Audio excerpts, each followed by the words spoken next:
సమావేశానికి ఆహ్వానించినందుకు ధన్యవాదాలు టీపీఎస్కే వాళ్ళకి. ఇందులో రెండు భిన్నమైనటువంటి అంశాలు ఉన్నాయి. సంస్కృతి, సాంస్కృతిక కార్యకలాపాలు, ఈ రెండింటినీ వేరువేరుగా చూడడం అనేది అవసరమన్న అభిప్రాయం. ముఖ్యంగా సంస్కృతిని క్యారీ చేసేవే సాంస్కృతిక కార్యక్రమాలు కనుక సంస్కృతి ఎలా ఉండాలి అనేది మౌలికం. కార్యకలాపాలు ప్రభుత్వం ఏం చేస్తుంది, వాటికి మనం ఏం చేయాలి, ఏమైనా యాడ్ చేయాలన్నా అనేది అది ఒక భాగము. కానీ బేసిక్గా సంస్కృతి అనేది ఎట్లా ఉండాలి అనేది మనం డిసైడ్ చేయాల్సినటువంటి అవసరం ఉంది. ఇప్పుడు సంస్కృతి అనేది వర్గ సమాజంలో దోపిడీకి అదొక సాధనం. ఈ విషయంలో మనం స్పష్టంగా ఉండాలి. అది స్పష్టంగా ఉంటే మిగతాది మనం దాన్ని ఎట్లా మార్చుకోవాలి అనే దాన్ని చూడవచ్చు. కనుక మొత్తం సంస్కృతి అంతా మంచిది, జానపదం అంతా మంచిది, లేకపోతే పురాణాలన్నీ మంచివి, ఇంకేదో మంచిది అని అనుకోనక్కర్లేదు. దానిలో ఉన్నటువంటి వర్గ దృష్టి ఏమిటి అనే దాన్ని బట్టి మనం నిర్ణయించుకోవాలి అది మంచిదా కాదా అనేటువంటి విషయం.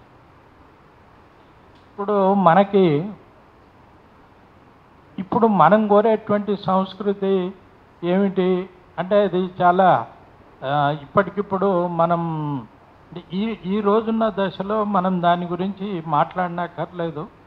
కానీ ఒకటి మాత్రం మనం చెప్పాల్సింది ఏంటంటే భారత రాజ్యాంగం ఏ విలువలనైతే సూచిస్తుందో ఆ మేరకు మన సంస్కృతి ఉందా లేదా అనేదాన్ని మనం పరిశీలించాలి. ఆ మేరకు మనం సంస్కృతిని బిల్డప్ చేయాలి. అది మన కర్తవ్యంగా ఉండాలి. భారత మరి రాజ్యాంగం ఏం చెప్తుంది, దాని ఆదేశిక సూత్రాల్లోనే 3-4 ముఖ్యమైన విషయాల్ని చెప్పింది. అందులో ఒకటి సర్వసత్తాక స్థితి ఉండటం, అధికారం కలిగి ఉండటం. మనం సర్వసత్తాకంగా ఉన్నామా లేదా అన్నది పరిశీలించినప్పుడు మనం ఆ విధంగా లేమనేటువంటిది చాలా స్పష్టంగా అర్థమవుతుంది. లేటెస్ట్ ఉదాహరణ పాకిస్తాన్కి ఇండియాకి మధ్య జరిగినటువంటి యుద్ధం. మనమే కాదు చాలా దేశాలు అట్లా లేవు. మీరు పాకిస్తాన్ ఇండియా యుద్ధం ముగిసిన దశను మనం గమనిస్తే వాడికి పాకిస్తాను IMFకు $60,000 మిలియన్ అనుకుంటాను. నేను ఆ సంఖ్య కొద్దిగా మర్చిపోయాను నేను. కానీ అది IMFని అడిగింది. IMF దాన్ని అంగీకరించిన తర్వాత ఉద్యమం ఆగిపోయింది. ఆ IMFతో చేసుకున్న ఒప్పందం ఏమిటి అనేటువంటి వివరాలు మనకు రాలేదు. కానీ పాకిస్తాన్ వాళ్ళు మొదటి నుంచి చెప్తున్నది ఏంటంటే మాకు ఆయుధాల కొనుగోలు కోసం డబ్బులు కావాలి, అది మీరు ఆ డబ్బులు ఇప్పించాలి అని కోరుతున్నారు. వాడికి యుద్ధం ద్వారా వాడిని కంపెల్ చేసి వాడి చేత ఆయుధాలు కొనించే పనిని ఈ ఆయుధ కంపెనీలు చేశాయి. అందుకని $60 మిలియన్ అప్పును IMF వాడికి ఇచ్చిందని అనిపిస్తుంది పైపైన మనం చూసినప్పుడు. అంటే పాకిస్తాన్ పరిస్థితి ఏంటో మన పరిస్థితి కూడా ఉంది. మనదేమి సర్వసత్తాకమైనటువంటి స్థితిలో మన దేశం లేదు. మన సాంస్కృతిక రంగము, మన సాంస్కృతిక కార్యకలాపాలు ఈ అంశాన్ని ఎక్కడైనా ప్రస్తావిస్తున్నాయా? మన సాహిత్యం కానీ మన సాంస్కృతిక కార్యక్రమాలు కానీ అని చూసుకున్నప్పుడు అటువంటిది ఏమీ లేదు. మాక్సింగ్ గోర్కి చెప్పినటువంటి విషయం చాలా స్పష్టంగా ఆయన చెప్పాడు. సంస్కృతిని బట్వాడా చేసేవాడే కళాకారుడు. కనుక ఈ బేసిక్ సంస్కృతి అనేది ఉంటే ఆ కళాకారుడు బట్వాడా చేస్తాడు. కానీ అక్కడే మన దగ్గర పొరపాటు ఉంది. ఈ పద్ధతుల్లో మన సంస్కృతిని బిల్డప్ చేసుకోవడానికి మనం ఆలోచన చేయట్లేదు. ఇది మన సంస్కృతిగా ఉండాలి. భారత రాజ్యాంగం ఏ విలువలైతే చెప్తుందో అది నేటి భారతదేశ స్థితిలో భారతీయ సంస్కృతిగా ఉండాలి. పాతదంతా భారతీయ సంస్కృతి అనుకొని అట్లా మురిసిపోతే లాభం లేదు. ఈ రాజ్యాంగం ఏం చెప్తుంది, అది దానికి మనం కట్టుబడి ఉన్నామా లేదా అనేటువంటిది మనం చూడాల్సినటువంటి అవసరం ఉంది. ఇప్పుడు సంస్కృతిలోనే అన్ని సామెతలు కానీ ఇవన్నీ ఉంటాయి. అవన్నీ కూడా ఒక విధంగా దోపిడీని సమర్థించేవి, అసమానతను సమర్థించేవే ఉంటాయి. మరి అక్కడ కదా కొన్ని మార్పులు మనం తీసుకురావాల్సినటువంటిది. ప్రజల మనసుల్ని, ప్రజల మనోభావాల్ని మార్చాల్సినటువంటి అవసరం అక్కడ ఉంది. తర్వాత నెక్స్ట్ ప్రజాస్వామ్యం గురించి మనం ఆ తర్వాత మనం స్వాతంత్రం గురించి కూడా చెప్పుకున్నాము. రాజ్యాంగంలో సర్వసత్వాక స్వాతంత్ర ప్రజాస్వామిక గణతంత్ర సెక్యులర్ లౌకిక భారతదేశం అని చెప్పుకున్నాము. మనం ఎంతవరకు స్వతంత్రంగా ఉన్నాము? స్వతంత్రంగా లేం కదా. మన స్వాతంత్రం అనేటువంటిది, దేశ స్వాతంత్రం చాలా లిమిటెడ్గానే ఉంది ఇంటర్నేషనల్ దీంట్లో కనుక మనం చూసుకుంటే. మరి ఆ విధమైనటువంటి కళలు ఏమైనా ఉత్పత్తి అవుతున్నాయా? ఏమీ జరగట్లేదు అటువంటివి. మనము సినిమాలు తీసుకోండి, నవలలు తీసుకోండి, కథలు తీసుకోండి, డ్రామాలు అంటే ఇప్పుడు ప్రదర్శించే వాళ్ళే తక్కువయ్యారు.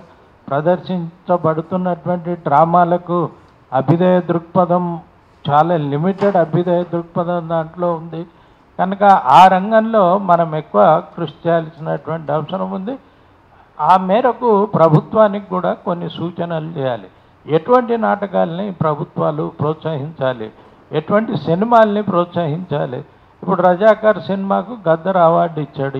ఏ సంస్కృతిని ప్రోత్సహిస్తుంది? ఇది దుర్మార్గమైన సంస్కృతిని ప్రోత్సహించడం కదా. గద్దర్ సినిమాకు అవార్డు ఇచ్చాడంటే, మన ఈయన గద్దర్ అవార్డు ఇచ్చాడంటే, కనుక ఆ దుర్మార్గమైనటువంటి సంస్కృతిని ప్రోత్సహించే సాంస్కృతిక విధానం అనేది ప్రభుత్వానికి ఉండకూడదు అని మనం స్పష్టంగా చెప్పాల్సినటువంటి అవసరం ఉంది.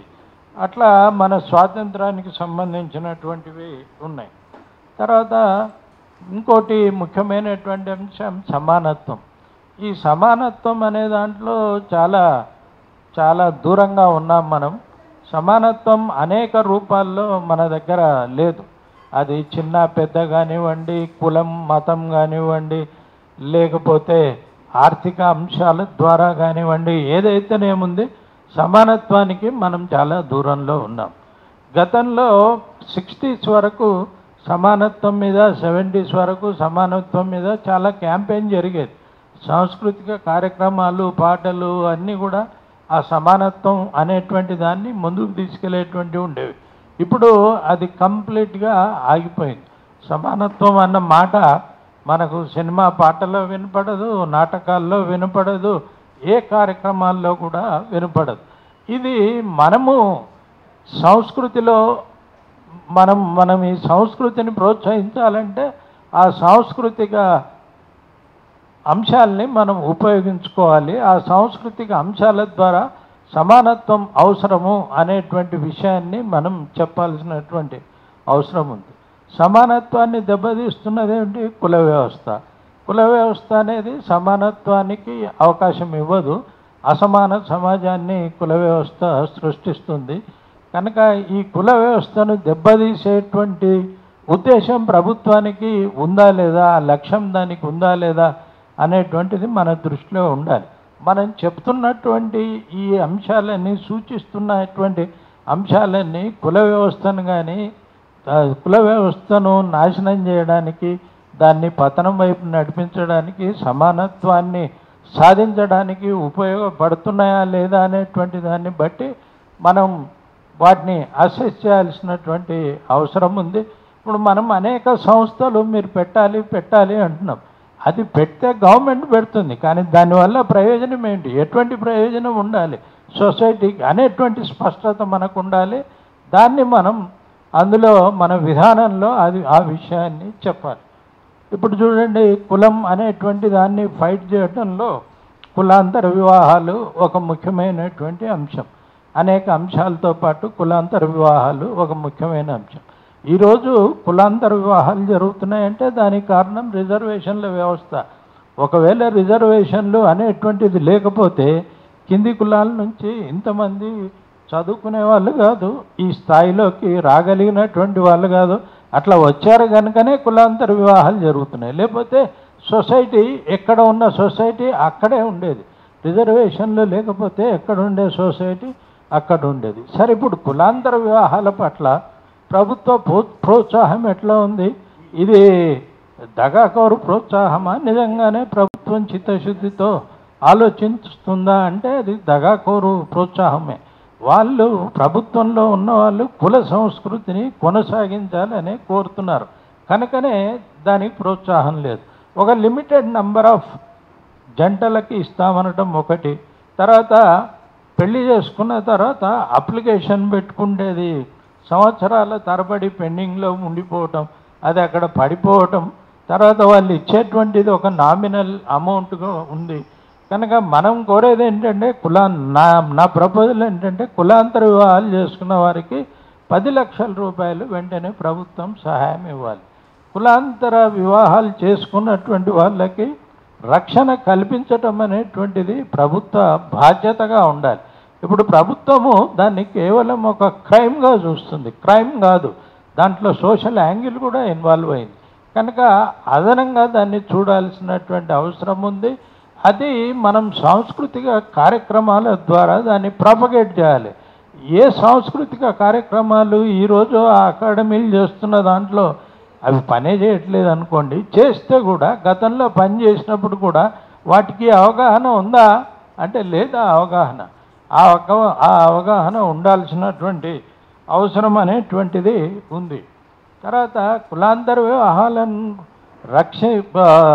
దాని మీద అటాకులు జరిగినా కూడా పోలీసులు స్పందించట్లేదు. వాడు చాలా ఒక లా అండ్ ఆర్డర్ సిచ్యువేషన్గానే వాడు చూస్తాడు దాన్ని. అందుకని కనీసం పోలీస్ శాఖలోనైనా రిక్రూట్మెంట్స్, కులాంతర వివాహాలు చేసుకున్న వాళ్ళతో రిక్రూట్మెంట్స్లో గణనీయమైనటువంటి రిక్రూట్మెంట్ ఆ సెక్షన్ నుంచి జరిగితే పోలీసుల దృష్టిలో కొద్దిగా మార్పు వస్తుంది. అదేవిధంగా ఆ పిల్లల నుంచి కులాంతర వివాహితుల జంటల పిల్లల నుంచి రిక్రూట్మెంట్ జరిగితే కొంత మార్పు వచ్చేటువంటి అవసరం ఉంది. సమాజం మారడానికి అది ఒక ముఖ్యమైనటువంటి అంశమని నేను భావిస్తున్నాను. అటువంటి దాన్ని తీసుకొని రావాలి. తర్వాత మతం పేరుతో కూడా మనం అందరినీ చాలా దూరంగా పెడుతున్నాం. మన సంస్కృతి చూడండి, ఒక కాంప్లెక్స్లో మీరు ఇక్కడ ఉన్న కాంప్లెక్స్లన్నీ తీసుకోండి, ఏ కాంప్లెక్స్లో ముస్లింలు క్రిస్టియన్లు ఉండగలుగుతున్నారు? ఈ మల్టీ ఫ్లోర్ కాంప్లెక్సెస్ ఉన్నాయి కదా, ఎక్కడ ఉంటున్నారు? మీరు తరచి చూస్తే ఎక్కడ కూడా కాంప్లెక్స్లో ముస్లింలు క్రిస్టియన్స్ ఉండేటువంటిది ఈ ఏరియాలో చాలా పరిమితంగా ఉంది. ఏ సంస్కృతిలో మనం బ్రతుకుతున్నాం? మనం రాజ్యాంగం చెప్పిన సంస్కృతిలో బ్రతుకుతున్నామా? దానికి భిన్నమైనటువంటి సంస్కృతిలో మనం బ్రతుకుతున్నామా? ఇంకా గమ్మత్తు, కొన్ని కాంప్లెక్స్లు, కొన్ని వెంచర్స్ కేవలం ఒకే కులానికి సంబంధించిన వ్యక్తులే ఉంటారు. కొన్ని వెంచర్స్లో, కొన్ని కాంప్లెక్స్లో. నాకు ఇక్కడ ఒక కాంప్లెక్స్ ఉంది, బ్రాహ్మణులే ఉంటారు అంతా, వేరే వాడు ఉంటే వాడు వేరే పేరుతో ఉంటాడు తప్ప బ్రాహ్మణులే ఉంటారు ఆ కాంప్లెక్స్. ఇది ఏం కల్చరు? ఈ కల్చర్ని దెబ్బతీయాల్సిన అవసరం లేదా? ఎవరు దెబ్బతీయాలి? రచయితలు, కళాకారులు, వీళ్ళే కదా దీన్ని దెబ్బతీయాల్సినటువంటి అవసరం ఉంది. అది ప్రభుత్వం కూడా దానికి పూనుకోవాల్సినటువంటి అవసరం ఉంది. అందుకని మతపరమైనటువంటి అసమానతలు దూరం పెట్టడం ఏమైతే ఉందో దానికి వ్యతిరేకంగా మనం సంస్కృతిని బిల్డప్ చేయాల్సినటువంటి అవసరం ఉంది. అదేవిధంగా మనం ప్రజాస్వామ్యం గురించి చెప్పుకుంటే, ప్రజాస్వామ్యం అనేటువంటి కాన్సెప్టు ప్రజల దగ్గరికి వెళ్ళిందా? వెళ్ళలే ఇప్పటికీ. ఎన్నికలు అంటే తిని తాగి మజా చేసే ఓట్ల పండగ. ప్రతి పండుగకి ఎట్లయితే ప్రతి పండుగకి తన సొంత ఖర్చుతో మజా చేస్తాడు, ఈ పండుగకు నిలబడిన వాడి ఖర్చుతో మజా చేస్తాడు. ఇది కదా ప్రజల్లో ఈరోజు ఉన్నటువంటి స్థితి. అత్యధికులైనటువంటి ప్రజల్లో, మెజారిటీ ప్రజల్లో ఈ భావనే ఉంది. మరి దీని మీద ప్రభుత్వాలు ఏం వర్క్ చేస్తున్నాయి? సాంస్కృతిక రంగం ఏం పని చేస్తుంది? ఏం పని చేయటం లేదు ఈ విషయంలో. అదేవిధంగా ఇంకోటి కొత్తది తీసుకొచ్చి పెట్టాం, ఎన్నికల బాండ్ల సంస్కృతి. ఈ ఎన్నికల బాండ్ల సంస్కృతి అసలు ప్రజాస్వామ్యాన్నే నాశనం చేసే సంస్కృతి కదా. దానికి వ్యతిరేకంగా ఒక డ్రామా, ఒక పోయం, లేకపోతే ఒక ఇది ఎక్కడ ఉంది? మరి ఏంటి ఉండాలి కదా. ప్రభుత్వం కూడా ఈ పని చేయాలి, ప్రజా సంఘాలు కూడా ఈ పని చేయాలి. బేసిక్గా ఇప్పుడున్నటువంటి పరిస్థితుల్లో భారత రాజ్యాంగం ఏ విలువలనైతే చెప్తుందో ఆ విలువల్ని ఎస్టాబ్లిష్ చేసేటువంటి సంస్కృతి వైపు మన ప్రయాణం ఉండాలి అనేటువంటిది నా అభిప్రాయము. దానికి అనుగుణంగా కొన్ని సంస్థలు నడవటము అటువంటి వివరాలన్నీ ఉన్నాయి. దాంట్లో కొన్ని తగ్గించేసి దాంట్లో కూడా నేను చెప్పినటువంటి సూచనలు పెట్టి మనం గవర్నమెంట్కి డాక్యుమెంట్ ఇవ్వాలని నా అభిప్రాయం. Thank you.